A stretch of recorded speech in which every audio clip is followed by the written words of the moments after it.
The receptionist didn't even look up when I walked into Hartfield and Associates' Manhattan office. Her manicured nails kept clicking against her keyboard as I stood there, portfolio in hand, dressed in my best and only suit from JCPenney. "Name?" she asked, voice flat as day-old champagne. "Jordan Mills. I have a 2 p.m. interview for the senior marketing director position." That got her attention. Her eyes flicked up, traveling from my scuffed shoes to my off-the-rack suit, lingering on the frayed edge of my collar. A smirk played at her lips. "Take a seat. They'll call you." The waiting area screamed money. Leather chairs that probably cost more than my monthly rent, abstract art I didn't understand but knew was expensive, and floor-to-ceiling windows overlooking Central Park. I'd taken 3 buses and a subway to get here from my studio apartment in Queens, leaving my side job at the warehouse at dawn. 45 minutes passed. The receptionist called back 3 other candidates, all arriving after me. Each one wore designer suits, carried leather briefcases, and walked with the confidence that comes from never having to check your bank balance before buying coffee. "Mr. Mills," she finally called, not bothering to hide her disdain. "Conference room B. 3rd door on your left." The conference room was even more impressive. A table that could seat 20, though only 3 people sat at the far end, creating a deliberate distance that made me feel like a defendant facing judges. "Jordan Mills." The man in the center didn't stand. Neither did the others. "I'm Richard Hartfield, Sue. This is Victoria Ashford, our CFO, and that's Bradley Winston, head of HR." I extended my hand as I approached. Richard looked at it like I'd offered him a dead fish. After an awkward beat, he limply shook it. Victoria didn't even try. Bradley gave me a condescending pat instead of a proper handshake. "So," Richard leaned back in his chair, fingers steepled, "tell us about yourself." I'd rehearsed this 100 times. I've spent the last 8 years building marketing campaigns from the ground up. Started as a freelancer, working with small businesses in Queens and Brooklyn, helping them triple their revenue through targeted social media strategies and Queens. Victoria interrupted, exchanging a glance with Richard. "How quaint." "Small businesses," Bradley added, barely suppressing a chuckle. "We're talking about Fortune 500 clients here, not mom-and-pop pizza shops." My jaw tightened, but I pushed forward. "Actually, the principles are the same. Understanding your audience, crafting authentic messaging, analyzing data too." "Let me stop you there," Richard held up a hand. "Your resume says you graduated from City College. Not Columbia, not NYU. City College." "That's correct. I worked full-time to put myself through school." "And you live in?" Bradley glanced at his papers. "Woodside? Isn't that near the 7 train?" The way he said it, you'd think I lived in a dumpster. "I do. It's a diverse neighborhood with—" "We're looking for someone who understands our clients," Victoria cut in, examining her nails. "People who vacation in the Hamptons, who understand the lifestyle we're marketing to. No offense, but can you even tell the difference between a Hermes bag and something from—" "I don't know, Macy's." My hands clenched under the table. "I can research and understand any demographic. That's literally what marketing is about." Richard laughed, not a polite chuckle but a full, mocking laugh. Victoria and Bradley joined in. "Research," Richard repeated, wiping his eyes. "This isn't a college project, son. This is a $50 million account. We need someone who doesn't have to research luxury because they live it.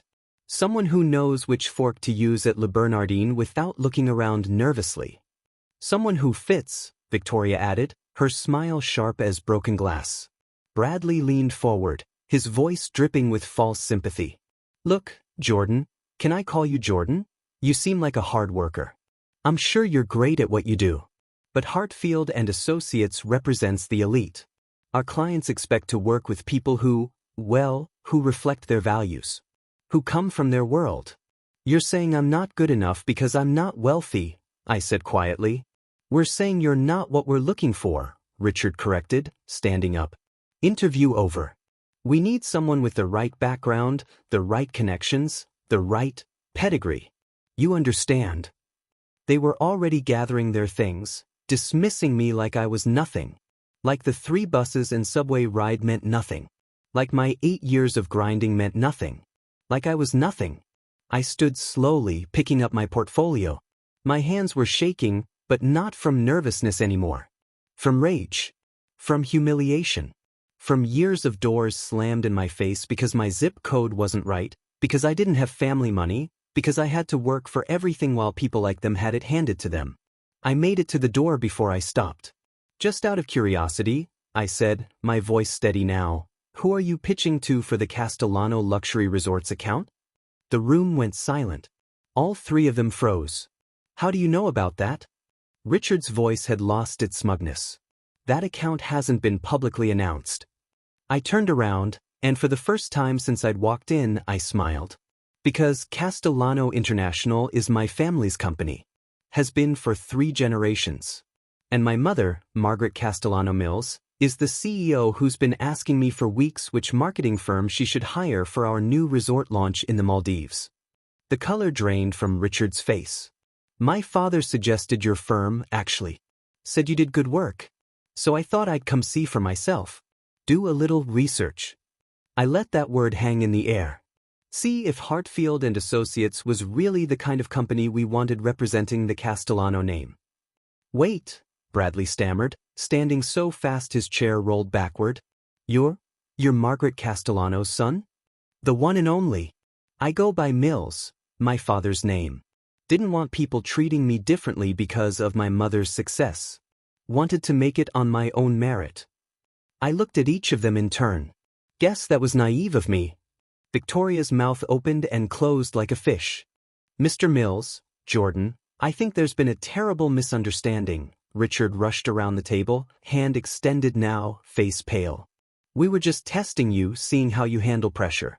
The luxury market is tough, and we needed to see if I could handle being mocked for where I went to school, for where I live, for not being born into money. I ignored his outstretched hand. Yeah, I think I understand your company culture perfectly now.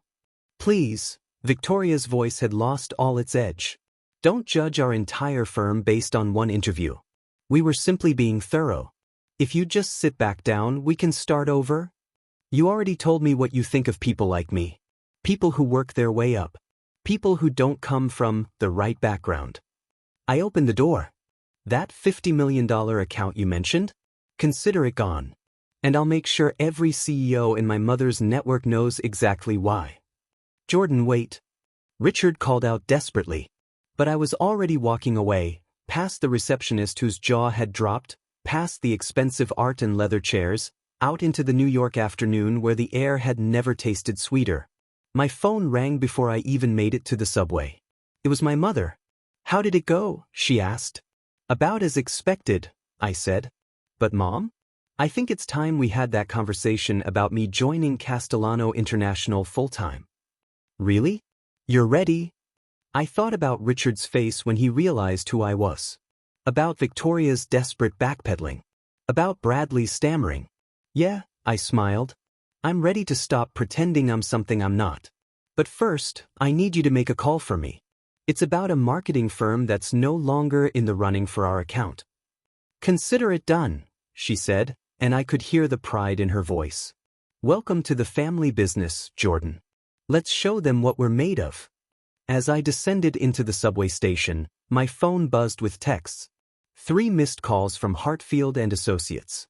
4 emails. All desperate. I deleted them without reading and headed home to Queens, where the people knew the value of hard work, where your worth wasn't measured by your zip code, and where I'd learned everything these people would never understand. Tomorrow, I'd start my real job. But tonight I'd savor this moment. Sometimes the best revenge isn't what you do to someone. It's what you don't have to do at all. The story should have ended there.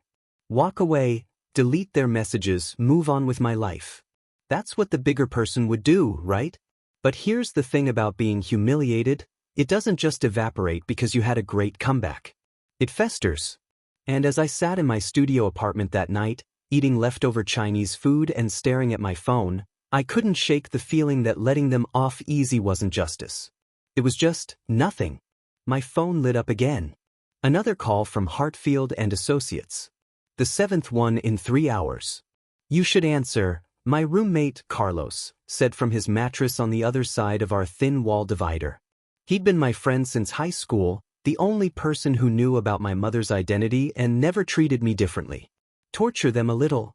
I deleted their emails without reading them. Savage. He laughed. But also stupid. Don't you want to know how much they're panicking? Curiosity got the better of me. I opened my email. The first one, sent 30 minutes after I'd left, was from Bradley Winston. Mr. Mills, I believe we got off on the wrong foot. Perhaps we could arrange another meeting? We'd love to discuss how Hartfield and Associates can specifically serve Castellano International's unique needs. Professional. Desperate but professional. The second, an hour later, from Victoria Ashford. Jordan, I want to personally apologize for any miscommunication during our meeting. We pride ourselves on recognizing talent regardless of background, and I fear our rigorous interview process may have come across incorrectly. I'd value the opportunity to speak with you directly. Backpedaling but still maintaining some dignity. The third, sent 20 minutes ago, from Richard Hartfield himself. Jordan, please call me immediately. We need to discuss this misunderstanding. Your mother's assistant won't put me through. I'm sure if we just talked, we could clear this up. The Castellano account is incredibly important to us. Call me. Please. All caps. No dignity left. They're hemorrhaging, Carlos observed, reading over my shoulder. Your mom actually blocked them? She's efficient. I pulled up her earlier text, blocked Hartfield's calls. They made their bed. Also, the Times wants a quote about our new marketing VP. Should I tell them it's you? I hadn't responded yet. You know what the crazy thing is? I set my phone down. I actually wanted that job. Not because of the prestige or the money. I wanted to prove I could make it without my mother's name. That I was good enough on my own. You are good enough, Hermano. They were just too stupid and classist to see it. But they weren't wrong about everything. The admission hurt. I don't know which fork to use at fancy dinners. I have no idea what the Hamptons lifestyle is actually like. I've never been in the same room as most of their clients. So? You think every successful person was born knowing that stuff? Carlos shook his head. Your mom grew up in the Bronx, didn't she? In that tiny apartment with your grandparents. He was right. My mother never talked about it publicly, but I knew the story. Margaret Castellano had started with nothing, worked 3 jobs while putting herself through business school, and built Castellano International from a single-budget hotel in Queens to a luxury resort empire. She'd learned to navigate that world. She'd earned her place in it. And she'd taught me to do the same, while keeping me grounded in reality. I need to go back, I said suddenly. What? To Hartfield? Are you insane? Not to work for them. To finish this. I grab my jacket. They think they can just apologize and make this go away. They need to understand what they really did wrong. It's almost midnight, Jordan. But Richard's probably still at the office, freaking out. I wasn't wrong. When I walked into Hartfield and Associates building at 11:47 p.m., the lobby security guard barely glanced at me. The evening cleaning crew was there, but the office floors were mostly dark, except the executive level. I'd kept my temporary access badge from the interview. An oversight on their part. I scanned it and took the elevator up. The lights were on in the conference room. Through the glass walls, I could see Richard Hartfield, Victoria Ashford, and Bradley Winston, along with 2 other executives I didn't recognize. They were in crisis mode, laptops open, phones out, coffee cups everywhere. Can't afford to lose this account, Richard was saying as I approached. Castellano International could have opened doors to every luxury brand in their portfolio. This is a disaster. Maybe if you hadn't acted like a complete snob, one of the other executives snapped. What were you thinking? We were vetting him. How was I supposed to know? I knocked on the glass door. 5 heads whipped toward me. Richard went pale. Oh, thank God. Victoria jumped up, rushing to open the door. Jordan, please come in. We've been trying to reach you all evening. I know. I walked in slowly, taking my time. Let them sweat. 53 calls, 14 emails, and 6 texts. I counted. We owe you an enormous apology, Bradley started, but I held up my hand. Stop. Just stop. I set my bag down on the conference table, the same table where they'd made me feel worthless 8 hours ago. I didn't come here for apologies. Then why did you come? Richard asked carefully. Because I want you to understand something. This isn't about your firm losing an account. This isn't about me being offended. This is about the fact that you have no idea what you actually did wrong. Silence. You think the problem was not recognizing me, right? That if you'd known who my mother was, you would have treated me better, and everything would be fine.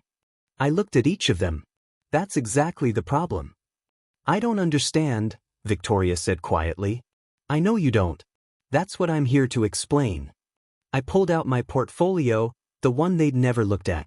Do you know how many campaigns I've run in the past 8 years? 47. 32 of them increased client revenue by over 200%.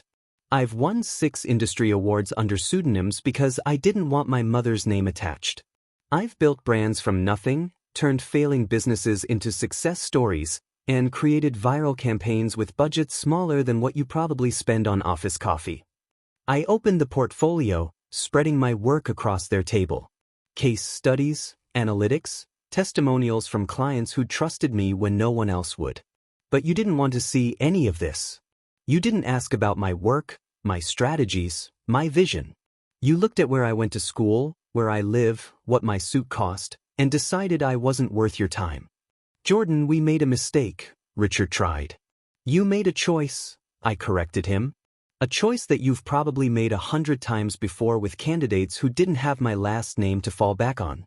How many talented people have sat in that chair and been dismissed because they didn't fit your narrow definition of success? The 2 executives I didn't recognize looked uncomfortable. One of them, a woman in her 50s, spoke up. He's right, Richard. I've been saying for years that our hiring practices are. Not now, Patricia, Richard cut her off. Yes, now. Patricia stood. I'm the one who recommended Jordan for this position. I saw his portfolio online. Brilliant work.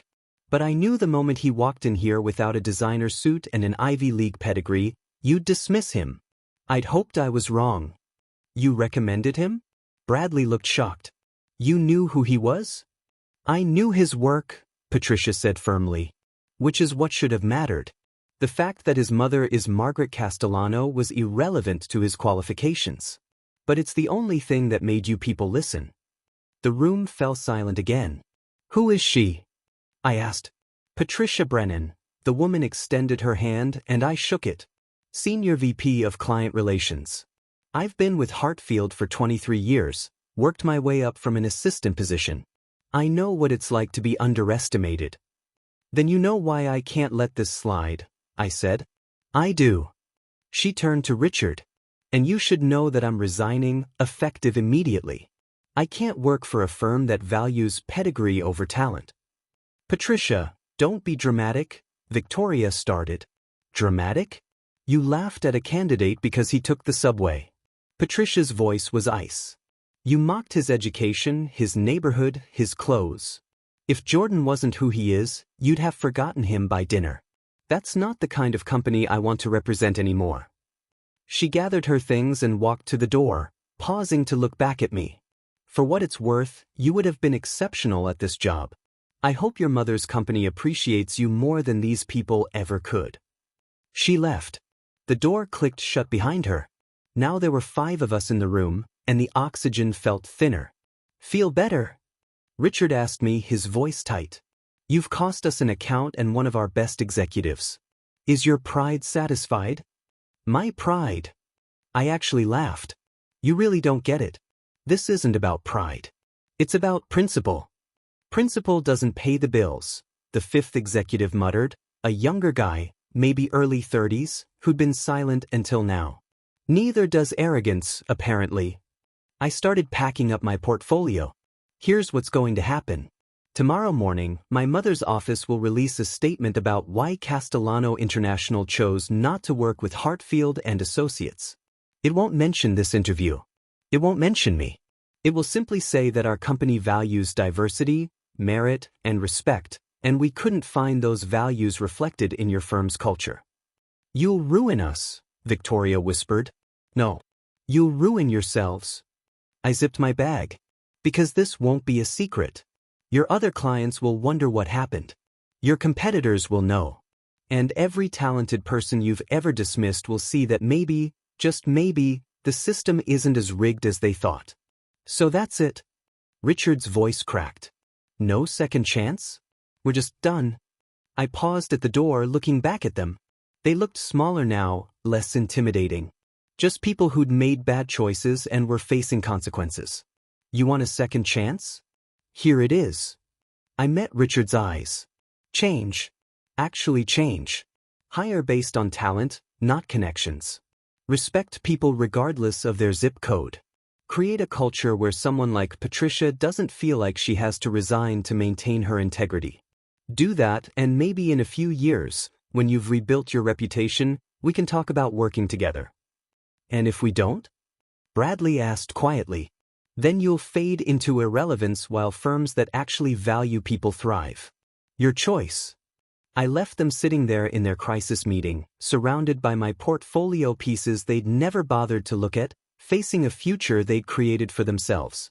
The subway ride home felt different this time. Lighter. Like I'd put down something heavy I'd been carrying for years. Carlos was still awake when I got back, playing video games with his headphones on. He paused when he saw me. How'd it go? Good, I think. I collapsed onto my mattress. Patricia Brennan quit. Who? Someone with integrity. And I think I just started a war. Good.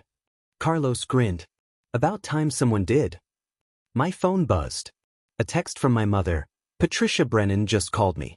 She's brilliant. I'm hiring her as our chief marketing officer. You'll be VP of digital strategy, reporting to her. Start Monday? I stared at the message, a smile spreading across my face. Change of plans, I told Carlos. I'm not just joining the family business. I'm building something new. What do you mean? Patricia Brennan just became my new boss. And together, I think we're going to show the industry what happens when you value talent over pedigree. I texted my mother back. Make it happen. But Mom? I want to bring someone else on board too. Someone who understands what it means to work for everything you have. Who? I looked at Carlos, still in his warehouse uniform from his own shift that day, brilliant and underutilized and exactly the kind of person who deserved a shot. I'll explain Monday. But trust me, this is going to be good. As I drifted off to sleep, I thought about Richard Hartfield and his firm, scrambling to save their reputation. Part of me felt guilty. A small part. But mostly I felt free. Tomorrow, the real work would begin. Monday morning hit different when you weren't riding the subway to interview for people who looked down on you. I was still riding the subway, from Queens to Castellano International's headquarters in Midtown, but this time, I belonged there. You sure about this? Carlos asked, tugging at his new shirt. I'd taken him to Macy's over the weekend, used my first paycheck advance to buy him 3 interview outfits. Your mom's gonna think I'm just some guy you feel sorry for? My mom's gonna see what I see. Someone who's been taking night classes for engineering while working 60-hour weeks at a warehouse. Someone who taught himself graphic design and coding from YouTube videos. Someone who's got more hustle than half the Ivy League graduates I've met. I straightened his collar. Just be yourself. The Castellano International building was everything Hartfield's office pretended to be. Modern, sleek, but somehow warm. The lobby receptionist actually smiled at us. Good morning. You must be Jordan and Carlos. Ms. Brennan is expecting you. 47th floor, conference room A. In the elevator, Carlos whispered, Dude, this is insane. Your family owns this whole building. 3 buildings actually. This one, plus the operations center in Jersey City and the resort development office in Miami. I watched his eyes widen. But that's not why we're here. We're here to prove that talent matters more than where you come from. Patricia Brennan was waiting in the conference room with my mother. Seeing them together, 2 women who'd built themselves from nothing, made something click into place in my chest. Jordan. My mother stood hugging me. She was in her element here, commanding but warm, every inch the CO who'd built an empire. And you must be Carlos. Jordan's told me about your work. Carlos shook her hand nervously. It's mostly just hobby stuff, ma'am. Nothing like what you probably... Show her the hotel redesign you did, I interrupted. He pulled out his tablet hesitantly, showing the 3D mock-up he'd created of a budget hotel transformation. He'd taught himself the software in 3 months. The design was stunning, modern, efficient, and somehow maintained the building's character. Patricia leaned in, studying it carefully. This is remarkable. Where did you study design? YouTube mostly. Some free courses on Coursera. I couldn't afford actual school, so I just figured it out. My mother and Patricia exchanged a look. Self-taught, Patricia said. Even better. It means you learned because you love it, not because someone forced you to memorize theory. Carlos, my mother said carefully, how would you feel about joining our hotel renovation project? We're updating 15 properties across the country. We need someone with fresh eyes who understands both design and functionality. I what? Ma'am, I'm not qualified for. Let me worry about qualifications, she cut him off gently. Jordan believes in you. Patricia sees your potential. I trust their judgment. The question is, do you trust yourself? I watched my best friend's face cycle through disbelief, hope, fear, and finally, determination. Yes, ma'am. I do. Good. Patricia will set you up with our design team. Salary commensurate with the position, full benefits, and will sponsor any additional training you need. Start next Monday. Carlos looked at me, eyes shining. For real? For real, I grinned. Welcome to the team. After Carlos left with Patricia to handle paperwork, my mother and I sat alone in the conference room. You're building something, she observed. Not just a career. Something bigger. Is it that obvious? You're my son. I know when you're plotting. She smiled. What's the plan? I pulled out my laptop, opened the presentation I'd been working on all weekend. Castellano Catalyst Program, I started. A talent incubator specifically for people from non-traditional backgrounds. We recruit from community colleges, public universities, self-taught professionals. We give them real positions with real responsibility, pair them with mentors, and we don't care about their pedigree. We care about their potential. My mother leaned forward, interested. Go on. Every person in the program works on actual projects, not busy work, not internships where they're just getting coffee. Real work that matters. In exchange, they bring fresh perspectives that our traditional hires miss. They understand markets we're trying to reach because they come from those markets. It's risky, she said, but her eyes were lit up.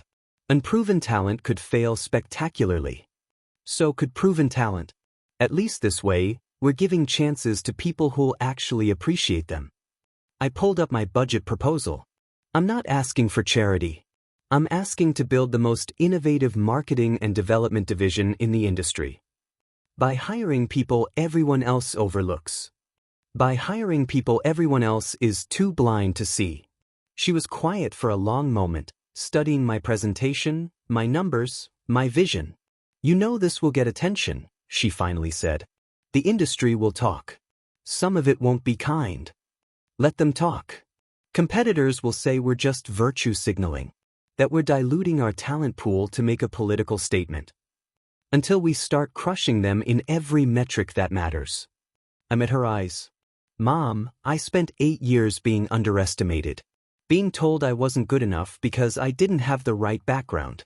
Then I watched Patricia quit a prestigious firm because she couldn't stand watching other talented people get dismissed the same way. This isn't about politics. It's about not wasting human potential. And if it fails? If these hires don't work out? Then we learn, adjust, and try again. But I don't think it will fail. I think we're about to show the entire industry what happens when you stop gatekeeping and start recognizing talent wherever it exists. My mother closed the laptop, standing up to look out the window at Manhattan stretching below us. When I started Castellano International, she said quietly, I had $300, a business degree from a state school, and everyone telling me I'd never make it. That the luxury market was for people born into it, not people like me. She turned back. I built this company to prove them wrong. And now you want to use it to give other people the same chance I fought for. Yes. Good. She smiled fully now. Because that's exactly what this company should be doing. Patricia's already on board. She's the one who helped me refine the idea. Then let's make it happen. I'll get you the budget and the authority. You build the program. But Jordan... Her expression turned serious. This will be harder than you think. Changing industry culture always is. You'll face resistance, skepticism, and sabotage from people invested in the old way of doing things. I know. And you're ready for that? I thought about Richard Hartfield's face when he realized who I was. About Victoria's desperate backpedaling. About Bradley's condescension. About every door slammed in my face before I'd proven myself. I'm ready. Then let's shake things up. The next 3 months moved like a hurricane. Patricia and I built the Catalyst program from scratch, recruitment pipelines with community colleges, partnerships with coding boot camps, outreach to self-taught professionals in every field we needed. We got pushback immediately. The first came from within our own company. Gerald Morrison, our VP of Operations, pulled me aside after a leadership meeting. Jordan, I respect what you're trying to do, he said in that tone that meant he didn't respect it at all. But we have standards here. Castellano International's reputation was built on excellence. Hiring people without proven credentials is a liability. Carlos didn't have credentials, I pointed out. His hotel redesign saved us $3 million and came in 2 months ahead of schedule. Carlos is an exception. Or maybe he's proof that our old hiring standards were excluding exceptional people. Gerald's jaw tightened. Your mother's given you a lot of latitude because you're her son. Don't abuse it by gambling with the company's reputation. It's not a gamble if you've done the math. Want to see our projections? I've seen them. I'm not convinced. Then watch what we build. Because this is happening with or without your approval. The pushback from outside the company was worse. A Wall Street Journal article came out with the headline, Castellano International's Risky Hiring Experiment, Innovation or Desperation? The piece quoted anonymous industry sources calling our program misguided, politically motivated, and a publicity stunt that will backfire. Richard Hartfield was quoted. Of course he was. While I applaud any effort to diversify the industry, he said, there's a reason traditional qualifications exist. They ensure a baseline of competence that protects clients and maintains industry standards. Castellano International's approach may be well-intentioned, but good intentions don't replace proven expertise. I read it at my desk, anger building with each paragraph. Don't let them get to you, Patricia said, appearing in my doorway. They're scared. Scared of what? We're trying to help people. Exactly. And every person we help is proof that their gatekeeping was never about standards, it was about control. She sat down across from me. When I quit Hartfield, 3 other senior executives called me. All women, all minorities, all asking how I had the courage to walk away. You know what they said? They were tired of watching talented people get dismissed while mediocre candidates with the right last names got promoted. So why didn't they leave? Fear. Inertia. The devil, you know. She smiled. But 2 of them just submitted applications to Castellano International. They want to be part of what we're building. Who? Vanessa Torres, former head of digital marketing at Hartfield. And Kenneth Wright, their top strategist for hospitality clients. Both ready to jump ship because they believe in what we're doing. I leaned back in my chair, processing this. Hartfield's going to implode. Hartfield already is imploding. Their stock dropped 12% last quarter. They've lost 4 major clients since the Castellano account fell through. Richard's board is pushing for his resignation. Good. Maybe.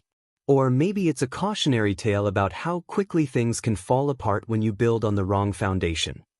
Patricia's expression grew thoughtful. We need to make sure we don't make the same mistakes, Jordan. That we're building something sustainable, not just reacting against the old guard. She was right. Revenge was satisfying, but it wasn't a strategy. So what's next? I asked. Next, we prove them all wrong. Our first Catalyst cohort starts in 2 weeks. 15 people from backgrounds no traditional firm would consider. We give them 6 months to show what they can do. If they succeed, we expand. If they fail, we learn and adapt. Either way, we're changing the conversation. No pressure. All the pressure. She grinned. But you've got this. We've got this. And unlike Hartfield and everyone else who's ever underestimated people like us, we know what we're actually fighting for. My phone buzzed. A text from Carlos. Dude, check your email. Now. I opened my inbox. The subject line made my heart stop. Forbes 30 Under 30 nomination. The email detailed my nomination for the business category, specifically for revolutionary approach to talent development and dismantling industry barriers. Patricia, I said quietly, showing her the screen. Is this real? Very real. I may have submitted your name. She winked. Someone needs to tell the story of what we're building. Might as well be Forbes. As I sat there looking at that email, I thought about the interview that started all this. The humiliation that could have broken me but instead became fuel. The system that tried to keep me out but accidentally showed me exactly what needed to change. Thank you, I told Patricia, for believing in this. For believing in me. Thank you for giving people like me a reason to believe again. She stood to leave, then paused. Oh, and Jordan? That Forbes nomination? They're also profiling your unnamed competitors and their declining relevance in modern business. The article's comparing old guard firms like Hartfield to dinosaurs unable to adapt to a changing environment. That's savage. That's accurate. She smiled. Welcome to the revolution, VP Mills. Things are about to get interesting. After she left, I sat in my office, looking out at the city that had once felt like it was full of closed doors. From up here, I could see Queens in the distance. My neighborhood. My people. Tomorrow, 15 people from places like that would walk into Castellano International for their first day. Nervous, uncertain, hoping this chance was real. I'd make sure it was. The war Richard Hartfield thought we were fighting? It was already over. We'd won the moment we decided talent mattered more than pedigree. Now we just had to prove it to the world. The Forbes article dropped on a Tuesday morning, and my phone exploded before I'd finished my coffee. 30 Under 30, Jordan Mills and the Talent Revolution Dismantling Corporate America's Last Gatekeepers. The piece was 3,000 words of everything we'd built. My story. Patricia's story. Carlos's story. The stories of all 15 Catalyst program members, their backgrounds, their struggles, their brilliance that traditional firms had ignored. And then, buried in the middle, a section titled, The Cost of Arrogance. While Castellano International thrives with its innovative approach, traditional firms are struggling to adapt. Hartfield and Associates, once a powerhouse in luxury brand marketing, has seen its valuation drop 34% in 6 months. Sources close to the company attribute the decline to cultural rigidity and an inability to recognize changing market demands. CEO Richard Hartfield declined to comment, but former Senior VP Patricia Brennan didn't hold back. They're failing because they value the appearance of excellence over actual excellence. That's not a business model, it's a house of cards. The article included before and after comparisons. Hartfield's client list 6 months ago versus now. Their revenue projections versus reality. Their staff retention rates.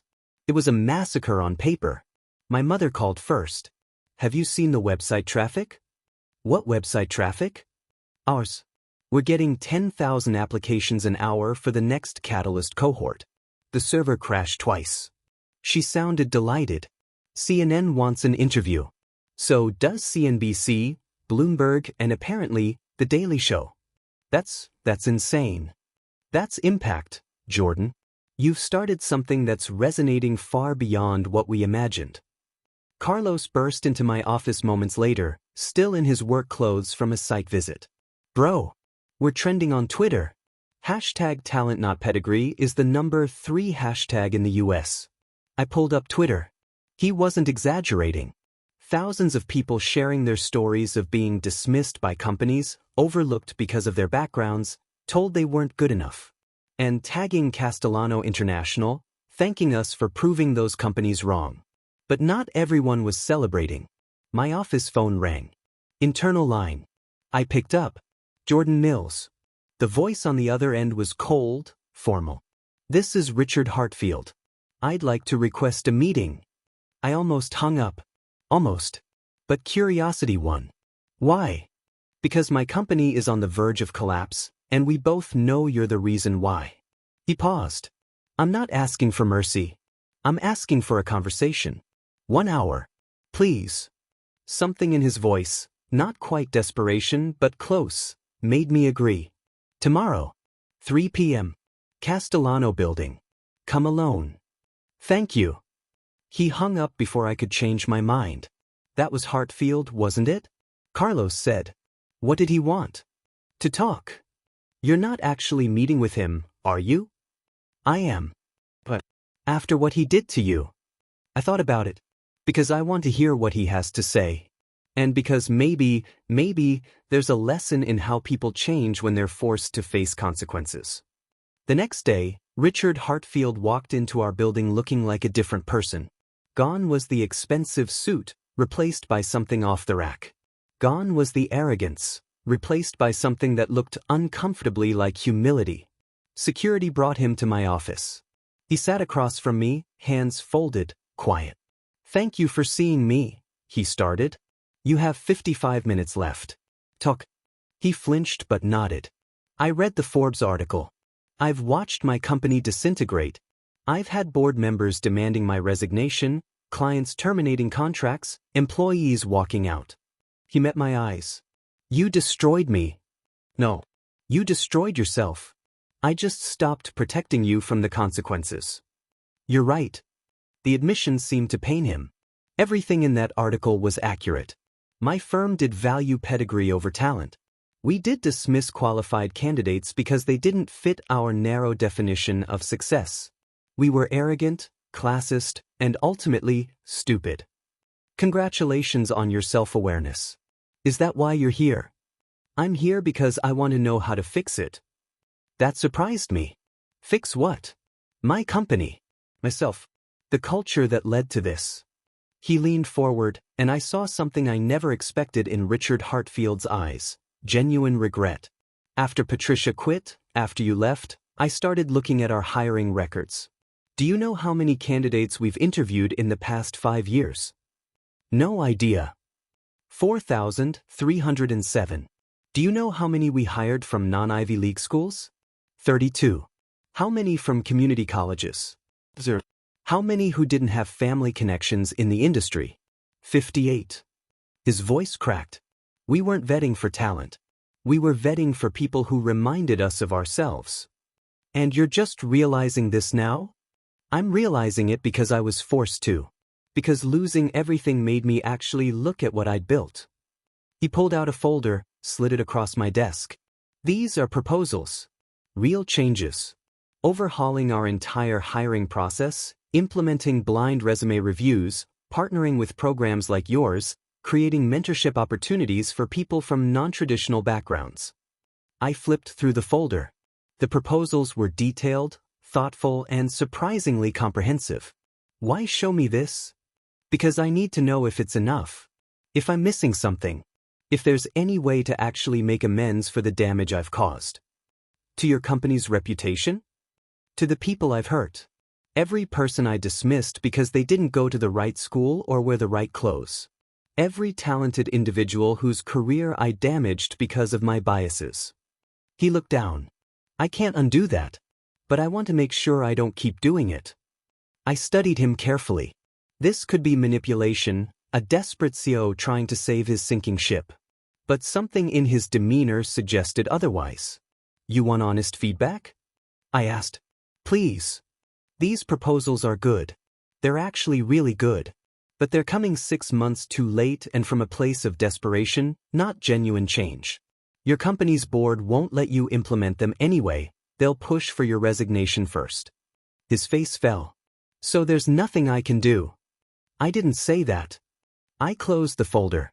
Richard, your company is probably finished. Too much damage, too much bad press, too much talent already gone. But you personally? You could still do something meaningful. What? Start over. Not another firm, not another attempt to rebuild Hartfield and Associates. Something completely different. I pulled up a document on my computer.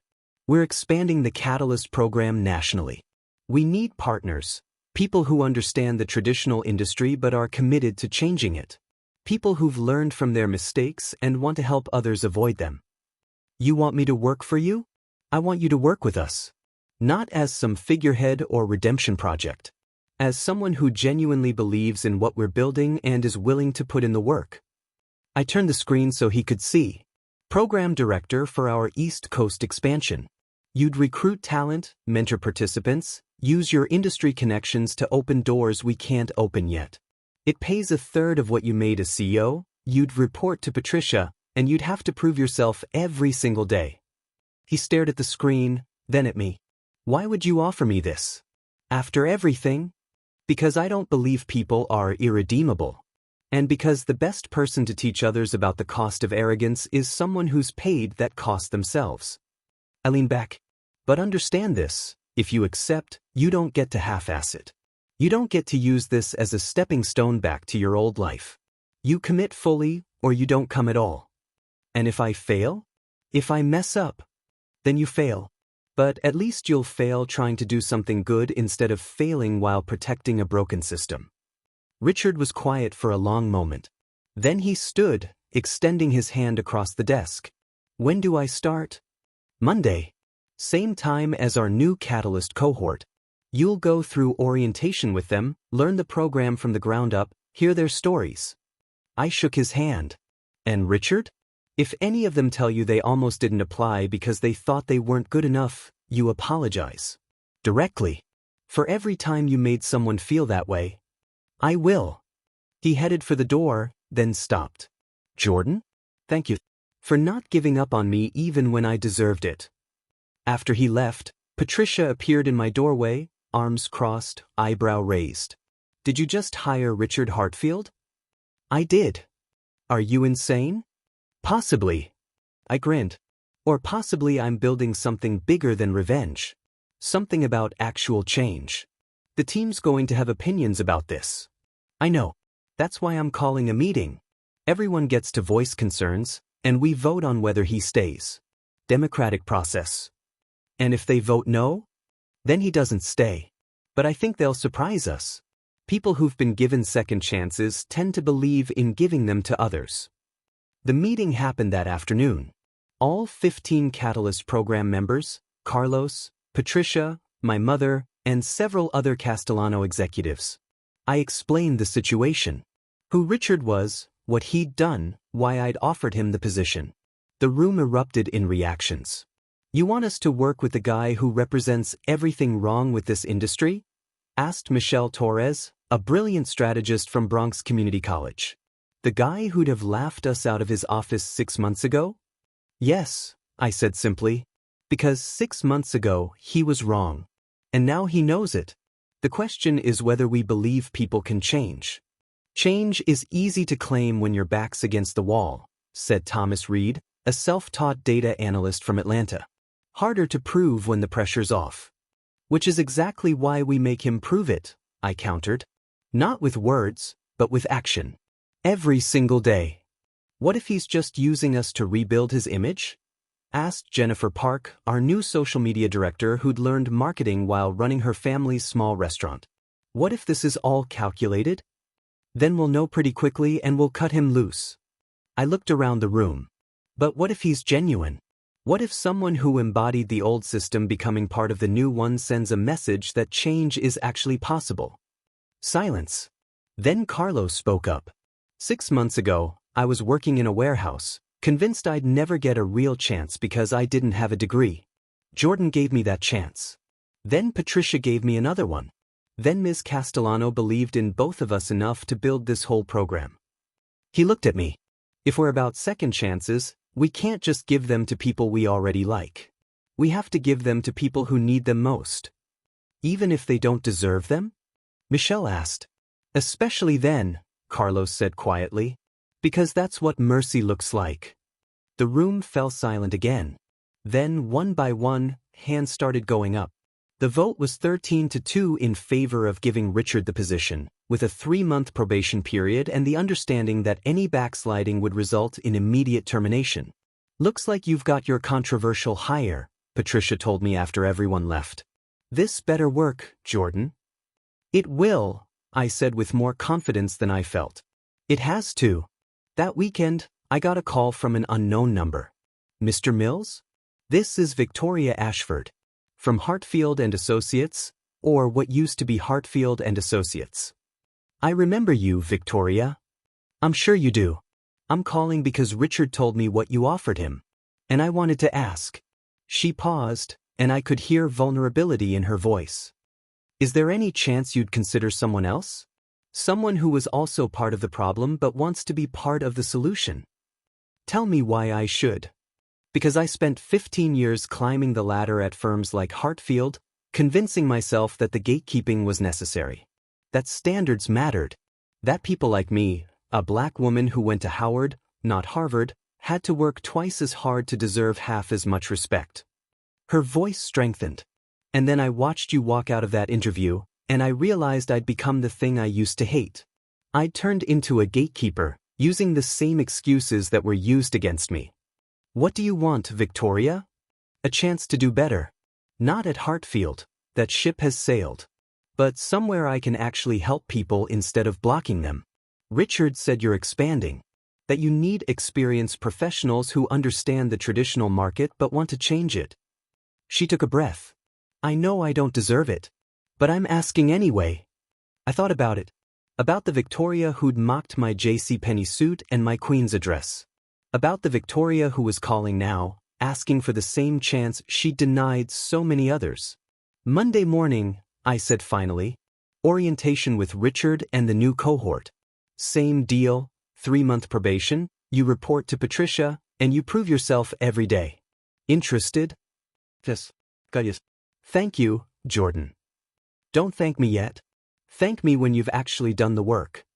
Monday morning arrived with nervous energy crackling through the Castellano building. The new Catalyst cohort, 25 people this time, expanded from the original 15, gathered in the main conference room. Ages ranging from 22 to 53. Backgrounds spanning from community colleges to no college at all, from self-taught coders to former retail workers who discovered hidden talents. And standing in the back, looking profoundly uncomfortable, were Richard Hartfield and Victoria Ashford. I watched the room's energy shift when people recognized them. Whispers. Sideways glances.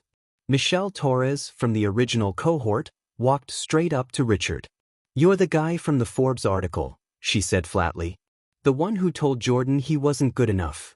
"I am," Richard met her eyes. "And I was wrong. Catastrophically wrong." "So why are you here?" "To learn. To do better. And hopefully, to help make sure no one else makes the mistakes I made." Michelle studied him for a long moment. "Actions over words, Mr. Hartfield." "We'll see." Patricia called the room to order. "Welcome to Castellano International's Catalyst program. Some of you already know me. For those who don't, I'm Patricia Brennan, Chief Marketing Officer. 25 years ago, I was sitting in a room not unlike this one, hoping someone would give me a chance despite my state school degree and complete lack of connections. She smiled. Someone did. And it changed my life. She walked through the program structure, the projects, the mentorship system. Then she got to the part I'd been dreading. You'll notice 2 people in this room who don't fit the typical Catalyst profile. Richard Hartfield and Victoria Ashford are joining us not as participants, but as program directors in training. The room buzzed with reaction. I know some of you recognize these names. I know some of you have strong feelings about their past actions. So let me be clear, they're here because they've asked for a chance to change, and this program believes in giving people those chances. But they're also on probation. They'll be evaluated the same way you will, on their work, their integrity, and their commitment to our values. If they fail to meet those standards, they're gone. Why them? Someone called out. Why give chances to people who spent years denying them to others?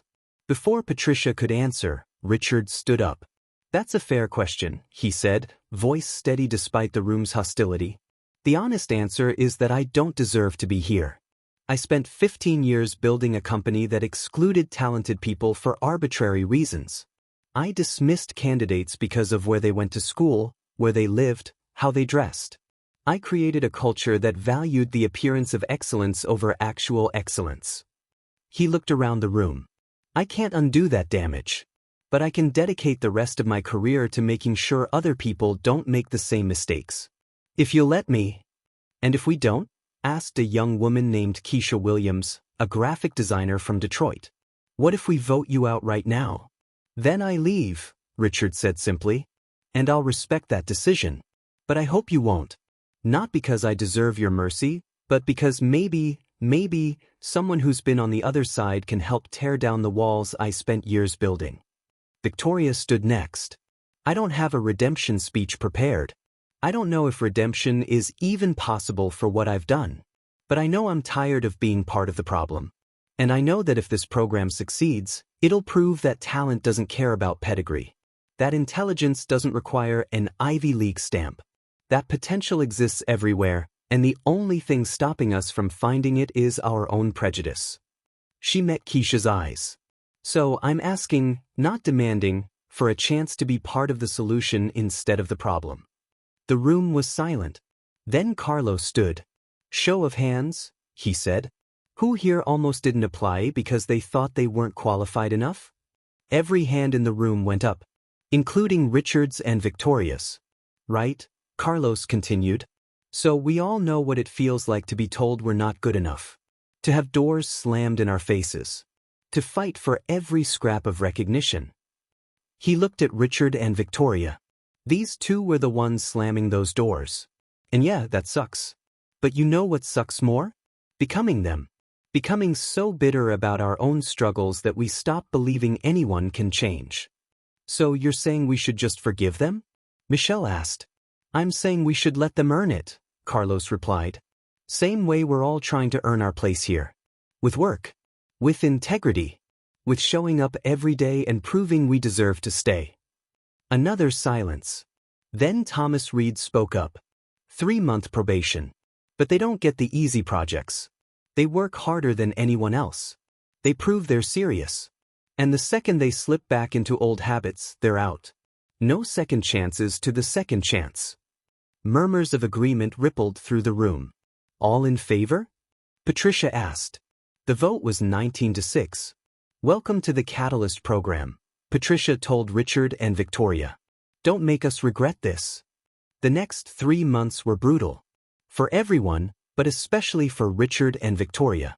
I watched Richard cold calling small businesses in Brooklyn, pitching Castellano services, getting rejected dozens of times a day, experiencing what every junior salesperson faces, what he'd never had to do as CEO. I watched him attend workshops on unconscious bias, led by Catalyst members who didn't hide their skepticism.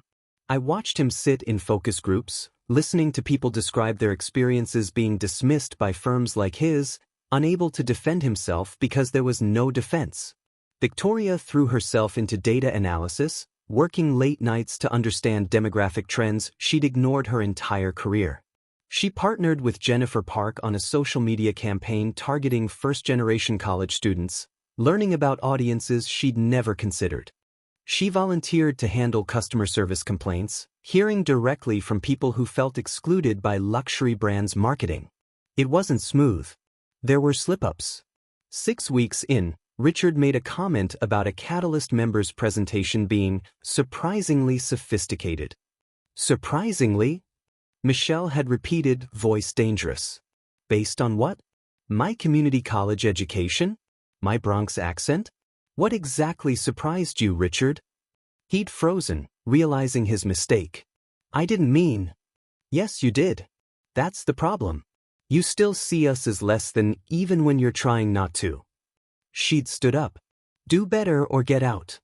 He'd stayed late that night, working with Patricia on recognizing his biases in real time, learning to catch the assumptions before they became words. Victoria had her moment too, 8 weeks in. During a strategy session, she'd suggested focusing on aspirational clients, coded language for wealthy, white demographics. Keisha had called her out immediately. Aspirational for who? You mean the people who already have everything, right?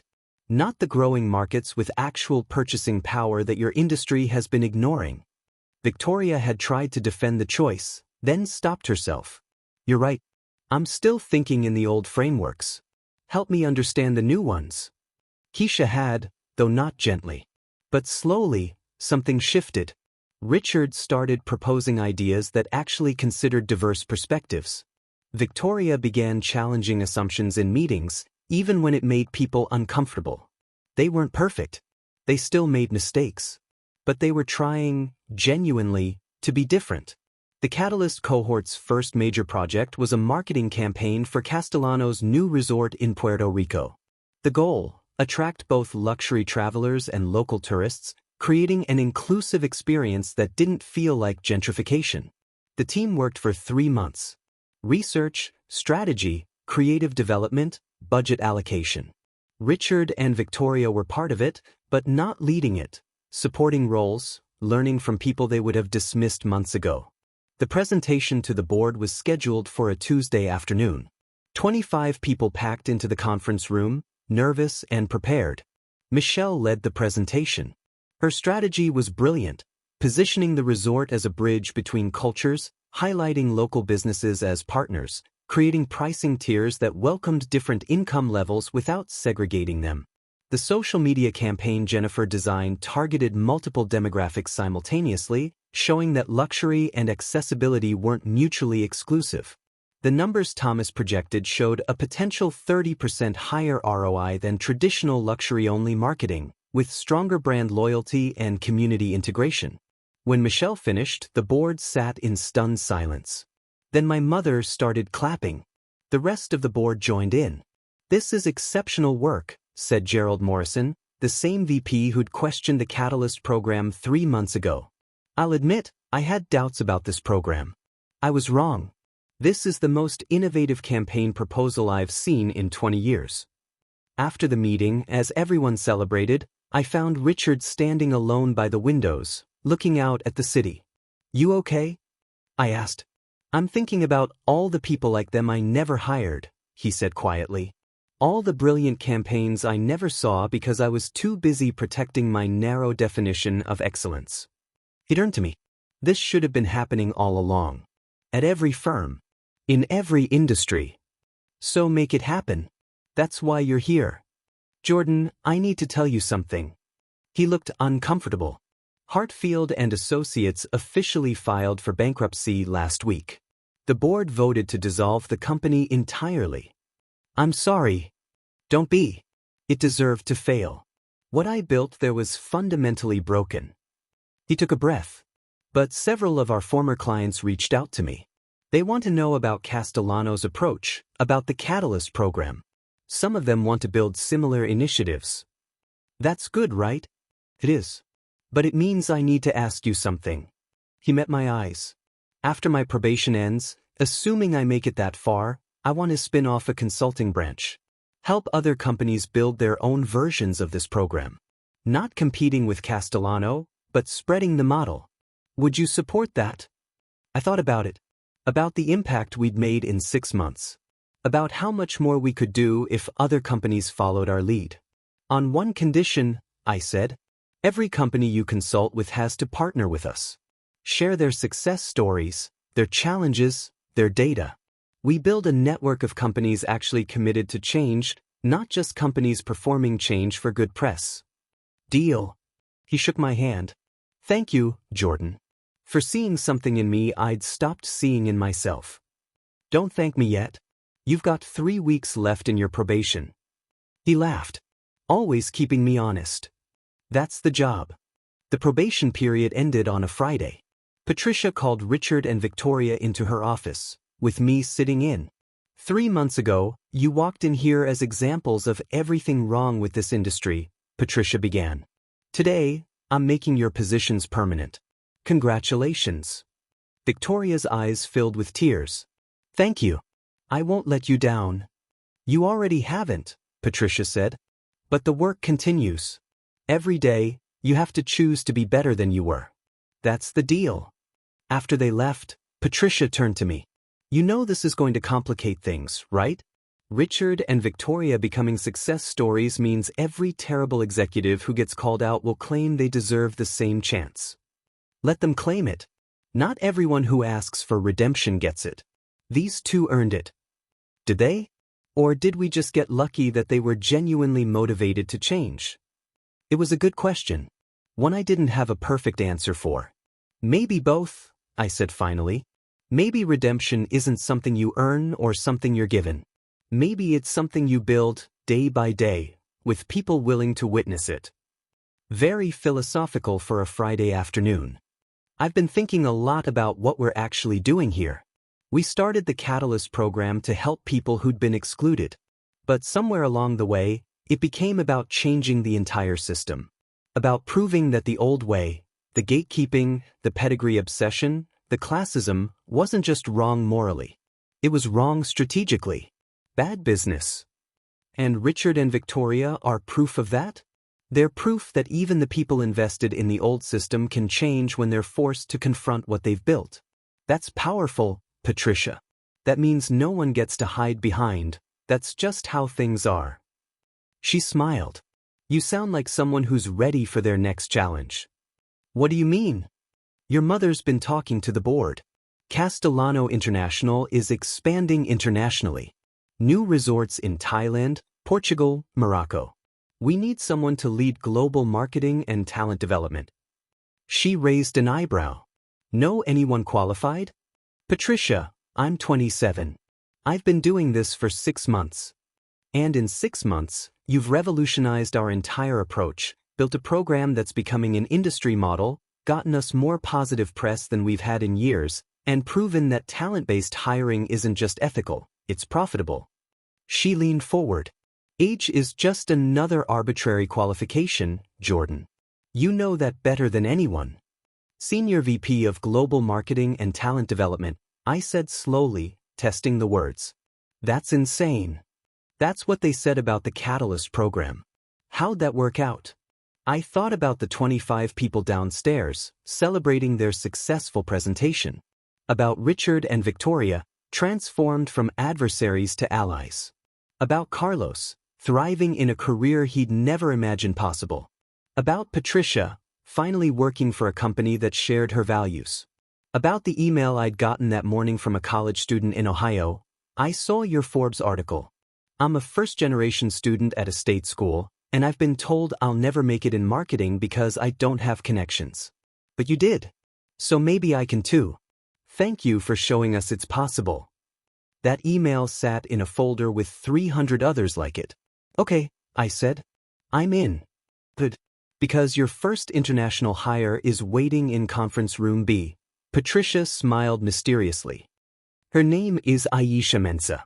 She's from Ghana, built a successful marketing agency from nothing, and wants to bring her approach to the global stage. Reminds me of someone. I headed down to conference room B, wondering what new challenge awaited. Aisha Mensah stood when I entered. A woman in her 40s, dressed professionally but not expensively, carrying a worn portfolio that had clearly seen years of use. Mr. Mills, she said, extending her hand. Thank you for meeting with me. Call me Jordan. I shook her hand, noting the firm grip. Tell me about yourself.